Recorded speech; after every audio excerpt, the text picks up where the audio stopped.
Hello and welcome to the TIFF podcast, where we explore the world of public health, interviewing registrars, academics and leaders in the profession. My name is Josh Howkins and I'm a speciality registrar in public health in the UK.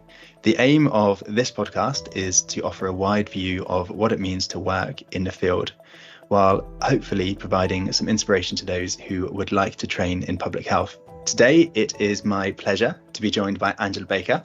Now, normally I'd say a few words on your current and previous work here, and we will speak about your current role as Deputy Director for Health Improvement and Workforce in just a moment. But by the time this podcast comes out, I believe congratulations are in order for a new job.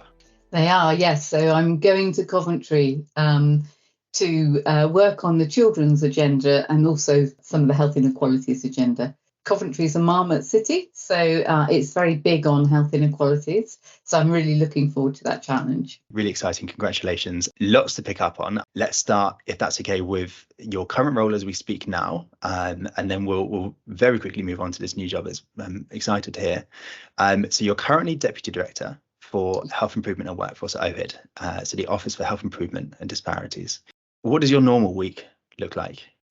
Basically, my role is to support systems in the southeast. That's where I'm based. So we have 6 ICSs, which is our NHS blocks, if you like, and 18 local authorities, which are our government measures. And we are working with all of those people to improve the health outcomes of people in the southeast. And at the same time as to do that, we work with national government. So we are part of national government, and we all lead on national topics and support our national colleagues in the policy teams in developing policy and ensuring that what comes out of national government actually fits what we need in our regions and in our localities. So it's quite hard to say what a normal week looks like. Lots of partnership working, lots of time out with colleagues in the regions, lots of time understanding what their issues are, and then feeding those back into national colleagues to think about how we can improve policy as we develop policy, so that when policy lands, it makes sense to our systems. They also have a very small role in ensuring that public health grant and the things we do in public health are the right things for the population that we have. We want to make the most of the resources we have, and so I want the best outcomes out of the money I've got. So very much important to work with local government to understand what the population is and what the evidence is for what works best. So I suppose thinking about making sure the policy and things coming out of national government can be translated and making sure it lands with your region, your people. How does that work? Is that working with, so you mentioned different partners. What sort of partners are you working with? So within the Department of Health and Social Care, there are various different teams. Our alcohol, drugs and tobacco teams. We have children and young people's teams. And those teams work with ministers to deliver the government's ambition. So at the moment, the government's ambition is to reduce the gap in healthy life expectancy between the poorest in the country and the most affluent by 5 years. So to close that gap, we need to really understand the evidence. We need to understand what works, and then we need to make sure that the innovation that comes out of national government makes sense to local people, so that it can translate and be adopted. Because we can have brilliant policies, then if the policies can't be adopted locally, then they won't make the difference. So it's all about what we do at local to make the difference for our populations. And I suppose your new role in Coventry, will that be on that local side? Will it be the same stream or is it slightly different? Yeah, no, absolutely same stream. I've always specialised in health improvement. It's about working with systems to understand communities, and then when you understand the communities, you can work out the things which aren't working for them and how you can improve health, whether it's healthcare or whether it's access to healthy foods, green spaces, active travel, whether it's better treatments for various different populations, or screening, immunizations, vaccinations, all of those things.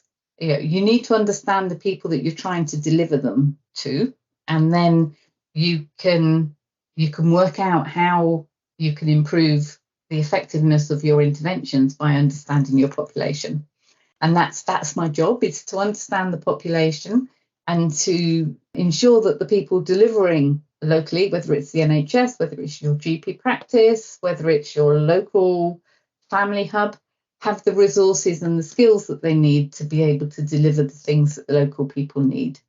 And in each little community, things are slightly different. There isn't a one size fit all. If you've got 2 streets, they'll be different from the 2 streets next over. So it's very much about understanding people and understanding what works for those people. The language you put things in, the intervention might need tweaking slightly to make it more culturally appropriate to some people. So it's very much about really locally understanding what those people want, what drives them, what their incentive is to improve, and then helping them to achieve that. And sometimes it might not be my goal, but actually by helping them.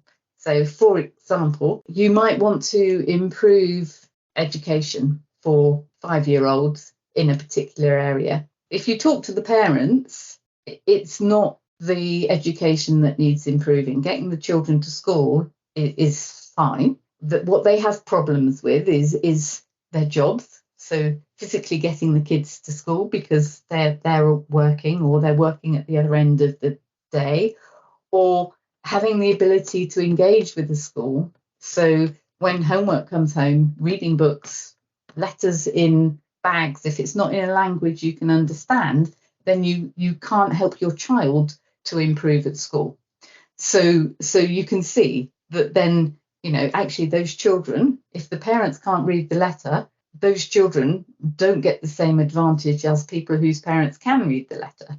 And so you're disadvantaging those children from a very early age. So we've got to make sure that it's an even playing field, and make sure that all the children get the information that they need, and it's in a form that is suitable for the children that are in that area. So the solution might not be a health solution. It might be translation of letters. It might be thinking about the school day and how you teachers link with children and their parents. So there might be a variety of different things. So lots of different things might come out of that for different types of families. But the end goal is to get everybody able to make the most of their education. Because why am I talking about education when I'm a health professional? Well, actually, having a really good education is what gets you to having a good job. And if you have a good job, and good work is important for your long-term health. So that's kind of the long game that we play in the health improvement world. It's not just about what the outcomes are going to be this year or next year, but I'm also looking at what can we do in 15 years' time? How can we make this population stronger and build upon the information that we have over the next 10, 15, 20 years? Talking about systems working, you mentioned earlier, I suppose it's a good example, and I suppose it reminds me to take a step back and think about the remit of public health. You alluded to there, education wouldn't necessarily in people's mind come under health, but it is so important.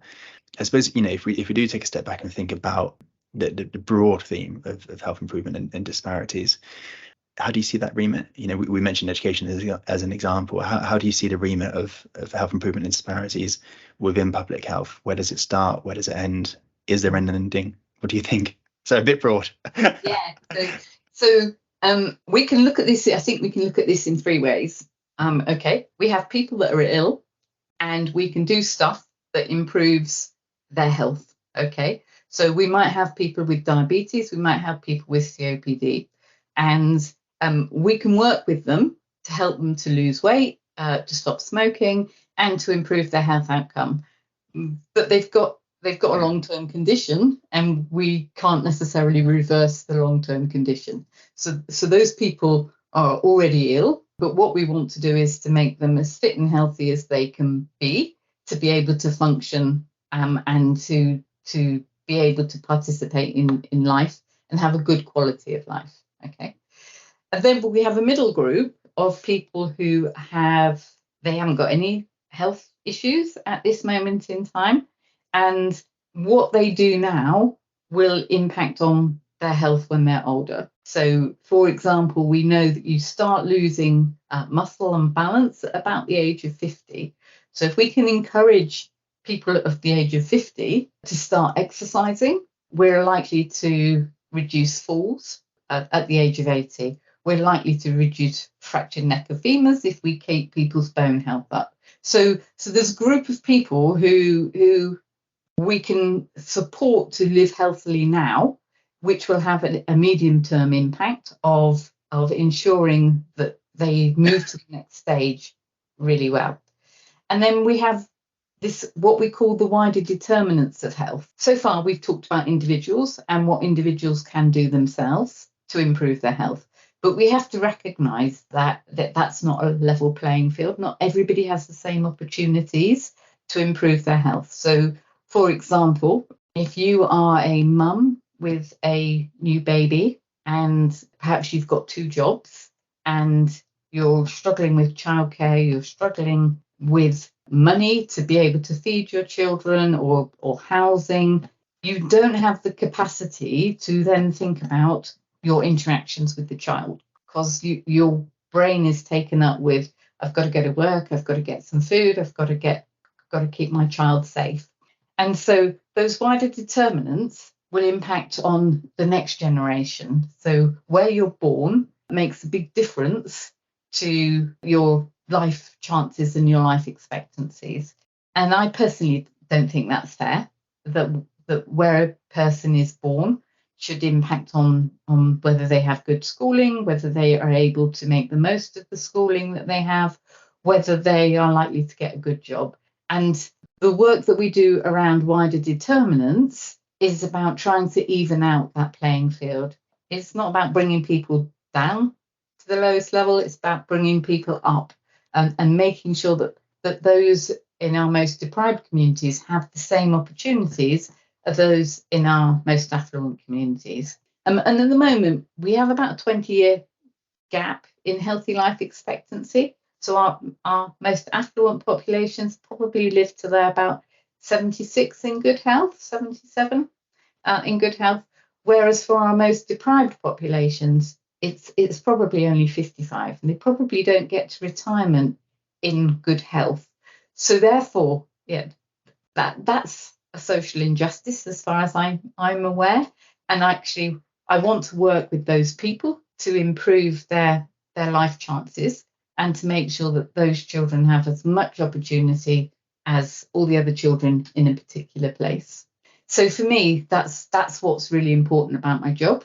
It's actually about ensuring, it's about social justice, it's about fairness and making sure that everyone has the same life chances, regardless of where they're born, and ensuring that our health outcomes are the same. So the things that we do to improve health need to be different so that we can get the same health outcomes. To get the same amount of control in your diabetes or in your COPD, people need different treatments, and that's fair, because what we're looking at is the outcome rather than the treatment. And I think sometimes we focus a little bit too much on making sure everyone's got the same treatment, whereas actually what's more important is how they can use that treatment and what the outcome is. So that's the bit that I am most focused on, is making sure everyone has the same outcomes. It's really interesting, and I think in public health we are often characterised by the broad sweeping interventions that we have some role in. You're thinking sugar tax or smoking bans, and we do. That's an important part of how we operate, isn't it? But the more individual, as you're describing there, is also so important. It's a huge part of what we do as well, isn't it? Yeah, and it's not one or the other. You absolutely need legislation. Seatbelt legislation has been the biggest saver of life since about the 1980s. So, actually, that legislation was really, really important, and it saved lives. It's smoking bans save lives. They absolutely do save lives.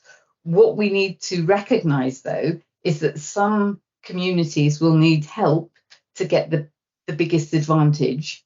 So if you take the seatbelt laws, okay, so not so much now, but originally, who did it penalise? It penalised the people with older cars and who didn't have money to go out and buy a newer car with seatbelts in. So actually, when we think about these legislations, we need to think about understanding your local place and how you work out how you can support all communities to make the most.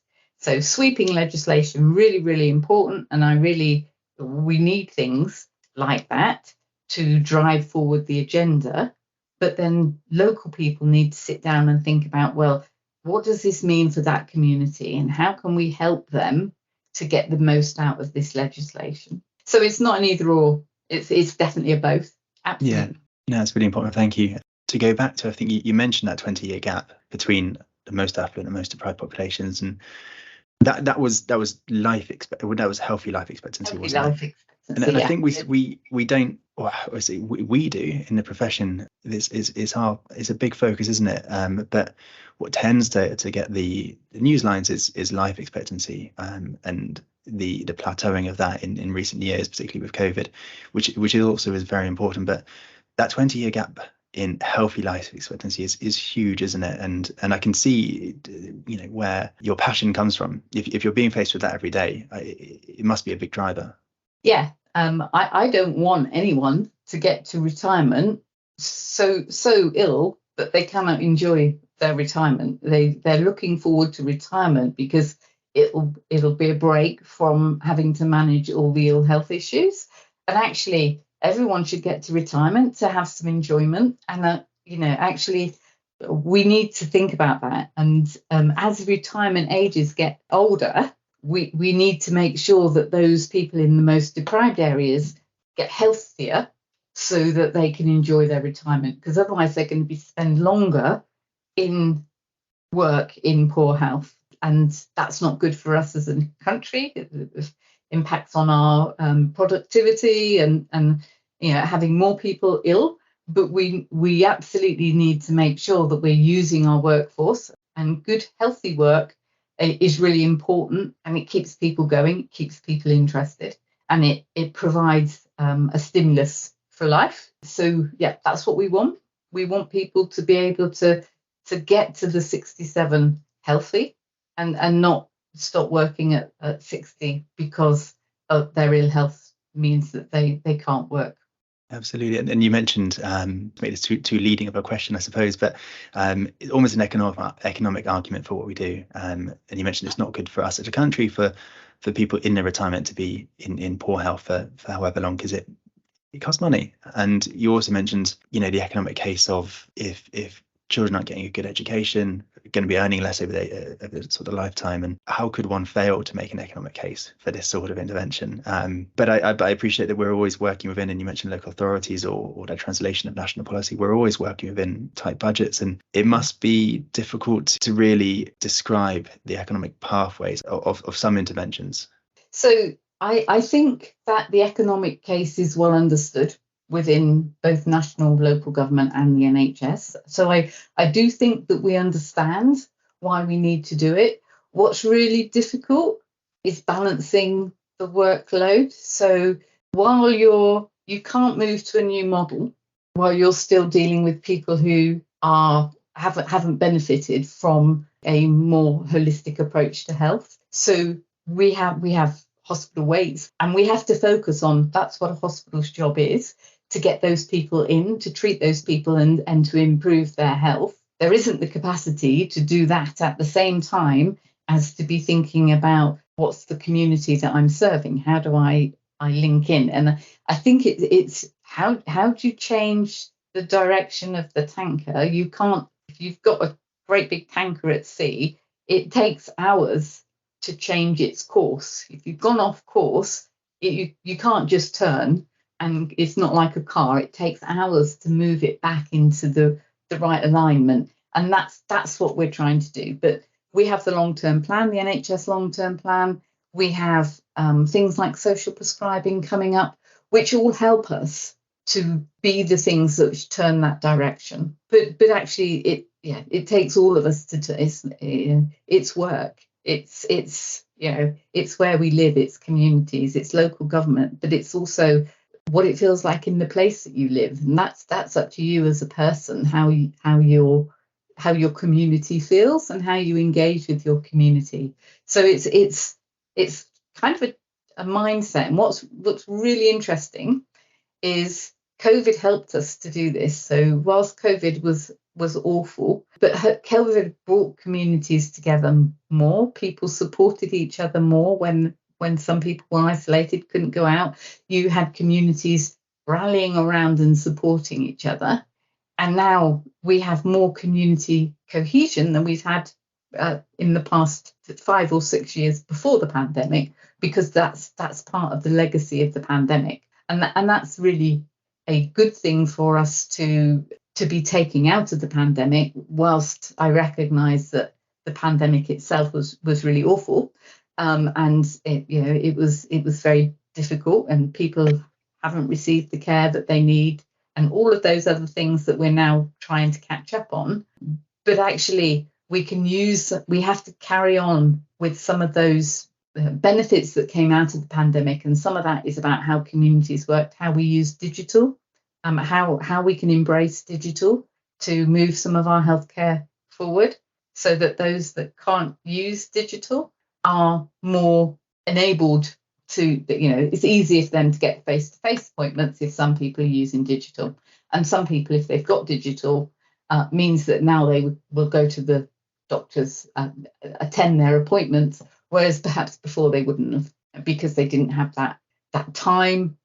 It takes 30 minutes to do a phone call with your consultant, whereas it might have taken you half a day or a day if you've had to travel somewhere, gone to the appointment, and then had to travel all the way back. It's a whole day out of work, whereas now it's 30 minutes. So we have to take some of those advantages. We learned lots in the pandemic, and we need to make sure we take that forward.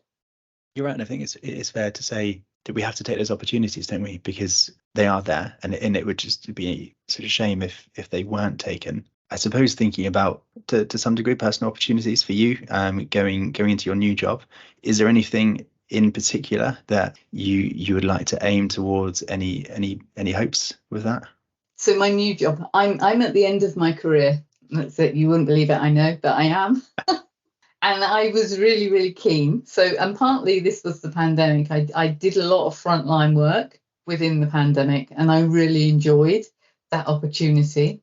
And I wanted that one last big job before I go into retirement, that actually I really want to go out doing something I really, really enjoy. And I've really enjoyed my policy role. And I've been able to make changes to national policy and to bring in different elements of aspects of policy that perhaps wouldn't have come out if we hadn't have been adding to those conversations. But now for me, at this, I'm being really selfish, and I'm looking after me, and I want a hands-on role. So that's my motivation to change. I just want to get back out and working with people before I sink into retirement.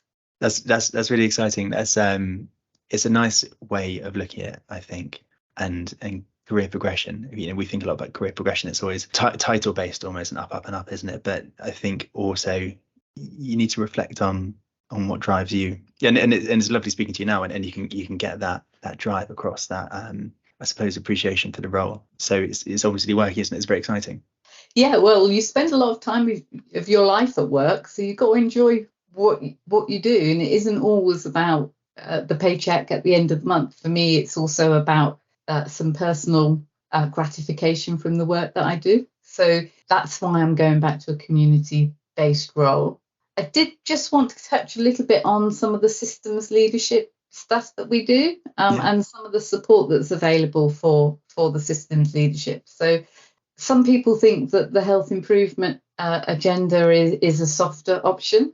It might feel like that because it's harder to define sometimes what the outcomes are. But in terms of how we work and how we are systems leaders, we have to navigate our way through the politics of local place and national government, people with different agendas, and bringing them together and creating a single agenda. And that's actually quite skillful work to do. I think I once had a trainee who said to me that they thought that they could do systems leadership until they came and worked with us. And boy, do they now understand how tricky systems leadership can be, because you've got lots of different people wanting to go in different directions. It's all vaguely the same direction, but it's a bit like trying to move things forward in a single direction. It's a bit like herding cats, and you have to keep coming round and catching people and saying, yeah, how can we help you with yours? So it's a very time consuming. Spend a lot of time talking to people about what they want to get out of pieces of work. There are several ways which you can get some of these skills. So particularly for trainees, I would suggest a placement in year 4 or 5 within either a national or regional body, or across a council, but perhaps within a different portfolio from the public health portfolio, so that you can see how some of those other things link together. Once you're a consultant, you can actually do, there are a couple of system leadership courses which become very valuable to understand the sort of person you are and the skills that you have that you can amplify, and the skills that perhaps you need to just home in on, so that you don't actually end up pushing your agenda too far too fast and losing that system leadership commitment that you get. So I would suggest that people looked at both the Aspiring Director of Public Health course, which is an annual course. It runs for a year. You do modules and go backwards and forwards and doing piece of work throughout the course, which you use your system leadership skills on. And then a parallel course to that for those that aren't in local authority is the Future Leaders Scheme, which is part of the Department of Health and Social Care. And again, it's very much whether you want to do health improvement in the NHS as a healthcare public health consultant, or local authority, or within a national organisation such as OHID. It's a very good course for helping you to understand how different departments work together. And they complement each other. They're slightly different, but they do complement each other. Those are good tips, thank you. And am I right, you've done both of those? I have, yeah. Obviously, we did a lot of system leadership skills. Well, it's paid off, obviously. So those, am I right, that those are post-CCT courses? They are usually about year 3 as a consultant, when you're thinking, you're confident as a consultant and you're thinking about where your next step might be. It's a good way to have those experiences and understand, where your interests lie. Gives you that opportunity to do that exploration. And I suppose, meanwhile, for registrars, trainees coming through, any way of picking up those skills as they're coming through that you would recommend? So I do think that in year 4 or 5 of your training, you should aim for a programme of work that exposes you to lots of different partners. So maybe the developing strategy, developing policy type of competencies. Actually pick something which enables you to work across different departments, so that you have to think about how you engage with others. So engaging with teachers, their job is to teach children. They're not interested in the health outcomes of children, but they are interested in making sure that children get the best out of education. And they can understand that if a child comes to school really hungry in the morning, they're not going to be able to sit there and make the best out of their lessons. So we've got a lot in common with other professionals, but we just have to think about what's their agenda, and how do we turn our agenda around to make it palatable and make it make sense, to our professional colleagues, because everybody wants the best for children, or everyone wants the best for care for our adults, but sometimes we aren't always coming from it from the same direction. So we kind of miss each other a little bit. We're kind of running in parallel worlds, whereas we want to join up and move as one. So it's about thinking about where you can get those experiences. They're all over the place. There's lots of them, but sometimes it's quite easy to go for the things that you know, rather than the opportunities that might make you feel a bit more uncomfortable. But they're the best opportunities. Even if they go wrong, you learn more from it. That's good advice. Thank you. And you're right. I can appreciate those are hard-won skills, aren't they, to bring those in professionally. So you mentioned the leadership courses, and I appreciate we've coming to the end of our time that we'd booked in. Is there anything else that you that we haven't covered today that you were very keen to cover? I don't think that you can. It's really, really important to think about your collaboration. That's within health improvement and there's disparities work streams. So the health improvement, health promotion type work streams, working in collaboration is the only way that you make a difference. And whether it's about co-designing with other professionals, with voluntary sector organisations, with communities, or with other peer groups that you have within your organisation, the time that you spent doing that type of work will get you the best outcomes. You might not think it's the thing that gets you to where you need to be, but it gets you there quicker if you do it properly. So my advice is always to start early with the collaboration and make sure that you spend lots of time talking to people, really understanding what the issue is. I don't know if you've heard of the 5 whys. So if you've got a problem, I don't know, people in one area don't exercise as much as people in another area. So the first question is, why is that? And then you say, well, it's because they haven't got any green space, and you make an assumption that you know what the why is. And if you ask 5 whys, so why have they got no green space? Well, because it's a new estate and there wasn't any. Why? And you just keep going. Well, what's the leisure facilities? Why isn't they not using the leisure facilities? And it takes 5 whys to come to the real reason why someone isn't doing it. And quite often we stop at 2 whys. So we put interventions in which don't actually resolve the real reason why people don't do things. So just keep asking why. That's my big line to you. Just keep digging until you really, really, really have got to the root cause of why things happen. And then when you put your intervention in, it will have the outcome that you want it to, because you've really understood what the problem is. That's a good tip. Thinking it's not one I've heard before, but it does just remind us to keep questioning, doesn't it? It just speaks to that. Just keep questioning, keep digging. Don't follow our assumptions too easily. Absolutely. And we kind of think we know why things don't happen, but for different communities, it's a completely different reason. That's a trap that we all fall into at some point. We normally end the podcast by asking guests for one career tip for those currently training. I appreciate you've given a lot of tips already. You might have exhausted them. I don't know. Have you got one career tip you would give for current trainees? Make the most of every opportunity that you get. Each placement that you get is unique and it's different. Don't decide what you want to do within the first 2 weeks. I always make my trainees spend a month just absorbing what's going on so that they can really decide what they want to home in on. If you've got that opportunity, take some time to absorb the placement at the beginning of the placement and don't come up with the answer too quickly about what you want to do.